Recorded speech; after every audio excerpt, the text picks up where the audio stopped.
Há esperança para você.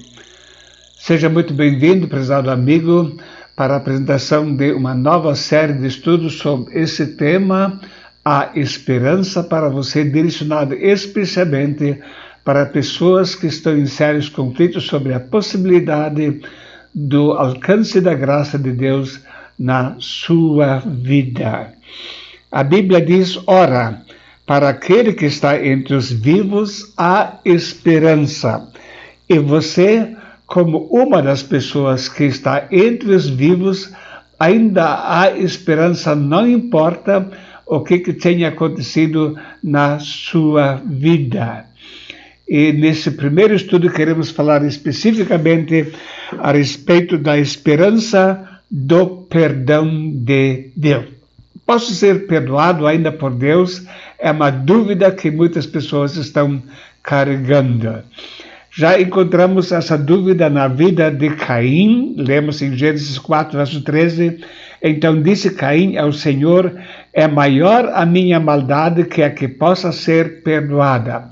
Mesmo tendo sido alertado por Deus antes de cometer homicídio a respeito do perigo dele ser levado pelo pecado, e mesmo tendo sido procurado por Deus após o assassinato, Caim ainda estava com esse conflito, dizendo, a minha maldade é maior do que a que possa ser perdoada. Já pensou alguma vez nesse mesmo sentido? Fracassei de novo, creio que não tenho mais perdão de Deus. Essa série de estudos visa abordar exatamente a questão desse conflito. Matei uma pessoa e agora não há mais perdão para mim. Palavras de um jovem. Adulterei, agora não há mais perdão para mim. Um homem veio nos procurar e disse, quando a minha igreja ficou sabendo que eu havia adulterado, fui informado de que nunca mais haveria perdão para o meu pecado. Ou fiz um aborto e por isso eu sei que nunca serei perdoado por Deus. Muitas senhoras andam com esse conflito durante anos e anos da sua vida. Eu experimentei a salvação e voltei para trás e agora não posso ser renovado para a salvação. Um conflito que surge devido a uma interpretação errada daquilo que nós lemos na carta aos Hebreus.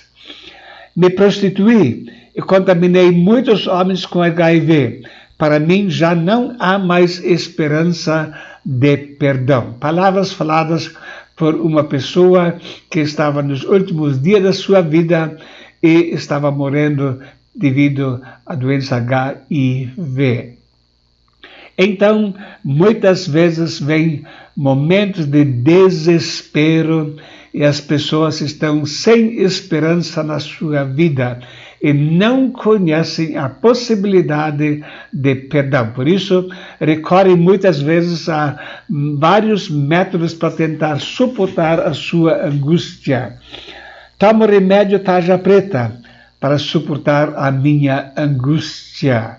Ou bebo cachaça para não pensar na morte. Perguntei uma vez ao homem, por que você está bebendo? O que te levou a esse vício? Ele disse, fui muito infiel à minha esposa. E agora sei que não tenho mais perdão, então tento sufocar a minha angústia e o meu medo do inferno bebendo cachaça. Já tentei cometer suicídio por causa do sentimento de culpa. Já ouvi isso da parte de algumas pessoas que estavam também na angústia por causa do seu pecado. Prezado amigo, existe uma mensagem maravilhosa na Bíblia. Há esperança para você. Seja você quem for, você está entre os vivos e há esperança para você. Não queremos minimizar a gravidade do seu pecado, porém, onde o pecado abundou, superabundou a graça. Fracassar constantemente na vida é muito grave perante Deus. Brincar com o pecado é muito grave perante Deus. Porém, a Bíblia nos traz uma mensagem de esperança exatamente para você também. Os ímpios fogem sem que haja ninguém a persegui-los. É verdade que uma pessoa que fracassou e que está no pecado, que cometeu crimes, vai ter constantemente a sensação de estar sendo observado e perseguido. Numa ocasião, eu estava num carro policial para buscar meu carro que havia sido roubado, e os policiais disseram: aquele carro lá deve ter sido roubado, aquele também. Mas não conseguiram uma resposta da parte do Detran. Não demorou muito quando o Detran retornou a sua ligação e disseram realmente aqueles 2 carros eram roubados. E quando eu perguntei, como é que você sabia? Eles disseram, a pessoa que roubou, quando vê o nosso carro, imediatamente faz movimentos muito bruscos tentando fugir, porque sabe que está com culpa. Veio, porém, a lei para que a ofensa abundasse, mas onde o pecado abundou, superabundou a graça. A graça de Deus é maior do que qualquer pecado. E é só pela graça de Deus que qualquer pessoa pode se aproximar de Deus. Não existe mérito próprio da salvação da pessoa. Ninguém merece o céu. Nós merecemos a condenação eterna, mas pela graça de Deus podemos experimentar o perdão, e lá onde o pecado abundou, superabundou a graça. Vamos ver algumas verdades fundamentais a esse respeito. Meus filhinhos, essas coisas vos escrevo para que não pequeis. E se alguém pecar, temos um advogado para com o Pai, Jesus Cristo justo.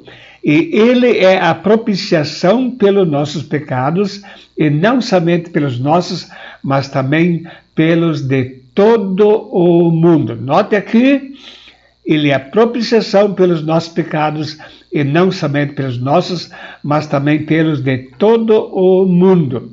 Propiciação significa a remoção da ira mediante a oferta de algum presente. Então, note, Cristo, quando morreu na cruz do Calvário, ele removou a ira de Deus por causa do nosso pecado. E o texto de 1 João capítulo 2, verso 2, nos informa de uma forma muito clara que ele é a propiciação pelos pecados do mundo inteiro. Isso quer dizer, os seus pecados também estão incluídos nisso. Isso não quer dizer que haja perdão automático. Sobre isso falaremos adiante ainda, porém, você pode ter certeza absoluta, você pode ter o perdão dos seus pecados. O Senhor não retarda a sua promessa, ainda que alguns a tenham por tardia, mas é longânimo para conosco, não querendo que alguns se percam, senão que todos venham a arrepender-se. Note, Deus não quer que você se perca. Não quer que alguns se percam, senão que todos venham a arrepender-se. Porque isso é bom e agradável diante de Deus, nosso Salvador, que quer que todos os homens se salvem e venham ao conhecimento da verdade. 1 Timóteo 2, versos 3 e 4. Deus quer que todos os homens se salvem, e você também está incluído nisso. Deus está querendo resgatar a sua vida através de Jesus Cristo. Tudo que o Pai me dá virá a mim, e o que vem a mim, de modo nenhum lançarei fora. João 6, 37. Se você vier a Cristo em arrependimento, com determinação de abandonar o pecado, você pode ter certeza absoluta do perdão de Deus. Quem é Deus semelhante a ti, que perdoa a iniquidade e que passa por cima da rebelião do restante da sua herança? Ele não retém a sua ira para sempre, porque tem prazer na sua benignidade. Tornará a piedade de nós e sujeitará nossas iniquidades. Tu lançarás todos os seus pecados nas profundezas do mar. Miqueias 7, 18 a 19. Israel estava numa situação lamentável de pecado. E mesmo assim, a Bíblia fala sobre a grandeza de Deus, na sua benignidade, e que Ele está pronto a perdoar todos os pecados. Vinde então e argui-me, diz o Senhor, ainda que os vossos pecados sejam como a escarlata, eles se tornarão brancos como a neve. Ainda que sejam vermelhos como carmesim, se tornarão como a branca lã. Isaías capítulo 1, verso 18.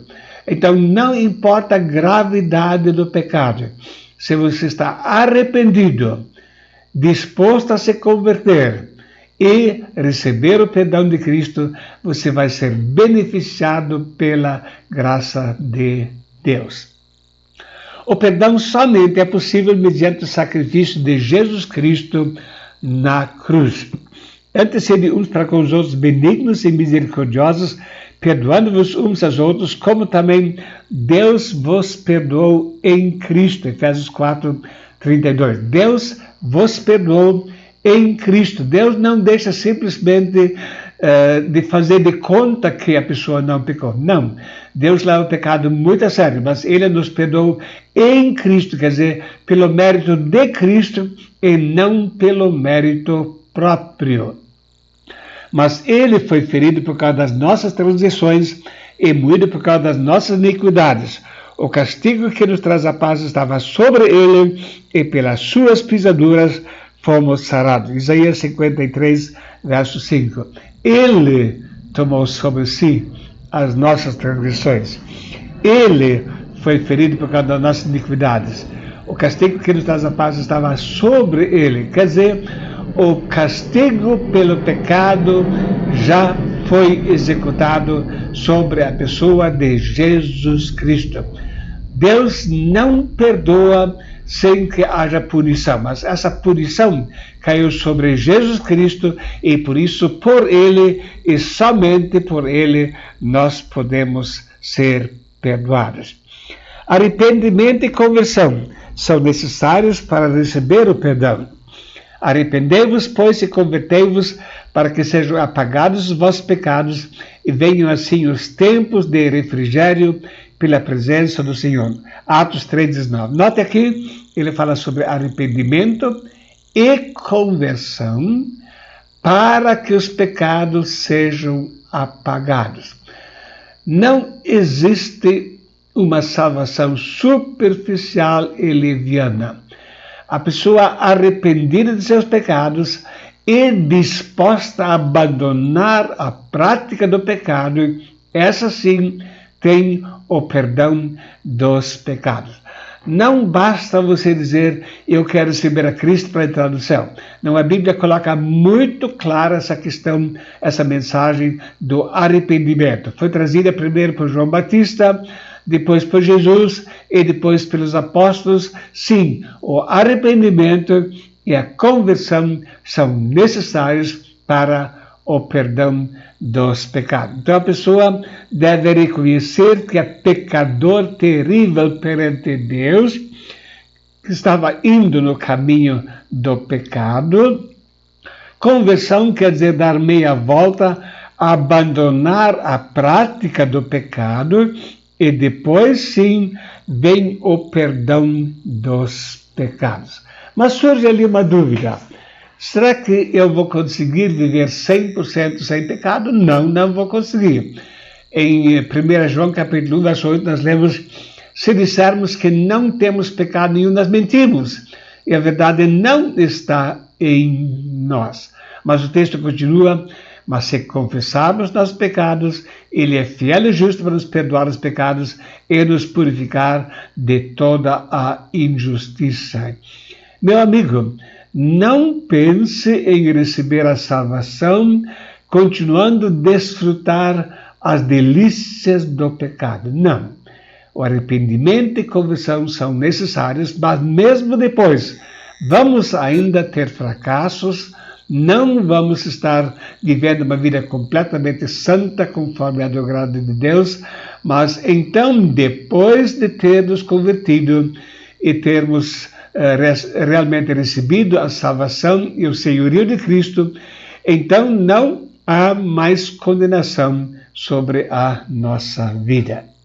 O que encobre as suas transições nunca prosperará, mas o que as confessa e deixa alcançará a misericórdia. Provérbios 28, 13. Note mais uma vez, confessar e deixar. A pessoa deve estar decidida a abandonar a prática do pecado. E quando fracassa, e vai acontecer, temos a certeza de que já somos salvos em Cristo Jesus, mas devemos então confessar a Deus os pecados e Ele vai nos dar graça e misericórdia. Ora, para aquele que está entre os vivos, há esperança. Esse texto nos mostra que a esperança é por tempo limitado. Não é para sempre que existe essa esperança. Enquanto você está vivo, sim, você tem esperança de poder colocar a sua vida em ordem com Deus. Mas, depois da morte, você não poderá mais se arrepender e converter. Depois da morte, não existe esperança para aquelas pessoas que, durante a sua vida, não receberam a oferta da graça de Deus. Buscai ao Senhor enquanto se pode achar. Invocai-o enquanto está perto.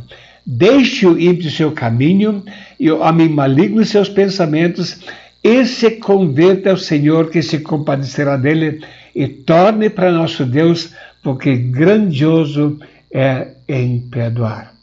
Se você está vivendo uma vida de pecado, de fracasso, venha a Cristo arrependido, confesse e decida realmente ser uma pessoa que abomina o pecado, que vai procurar obedecer a Deus. Então vem uma pergunta: e os homicidas, ladrões, fornicadores, estupradores, pedófilos, pessoas que cometeram aborto, pessoas que acham que blasfemaram contra o Espírito Santo, existe esperança para eles?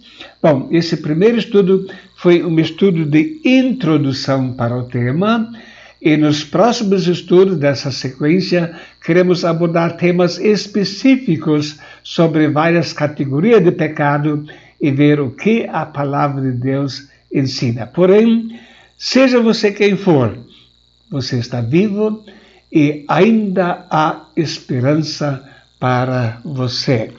Você pode se alegrar nas promessas maravilhosas da palavra de Deus.